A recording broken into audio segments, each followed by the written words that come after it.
அடுத்து அவங்களுடைய மண்பானை பரோட்டா தான் வந்து ட்ரை பண்ண போகிறோம்.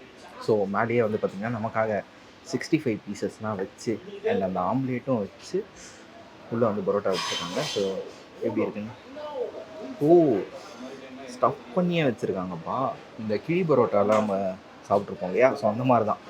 ஆனால் இவங்க வந்து மண்பானையில் வந்து கொடுத்துருக்காங்க. முக்கியமாக நான் எதுக்கு ஆவலாக வெயிட் பண்ணுறேன்னா அவங்களுடைய அந்த கிரேவி இதில் எப்படி இருக்குது அப்படின்றத செக் பண்ணுறதுக்காக தான். ஏன்னா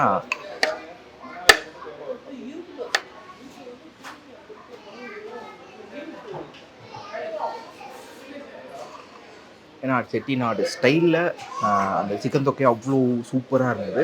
ஸோ இந்த கிரேவி வந்து பார்த்திங்கன்னா ஒரு லைட் ப்ரௌனிஷில் ஒரு கலரில் இருக்குது. ஸோ எப்படி இருக்குன்னு பார்ப்போம்.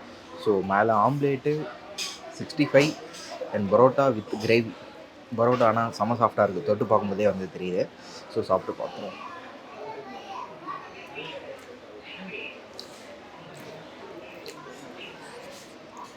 சிக்கன் தொக்கு அளவுக்கு இது ஸ்பைஸியாக இல்லை, பட் ஆனால் செம டேஸ்ட்டு. இது ஒரு வேறு விதமான ஒரு டேஸ்ட்டு.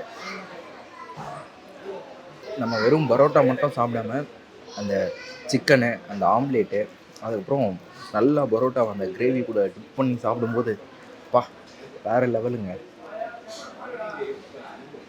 இந்த பரோட்டாக்கு அவங்க ஸ்டஃப் பண்ணியிருக்க அந்த கிரேவி வந்து சூப்பராக இருக்குது. நான் அந்த சிக்கன் தொக்கு பிரியாணி சாப்பிட்டோம் இல்லையா, அந்த தொக்கு தான் செம ஸ்பைஸாக இருந்தது.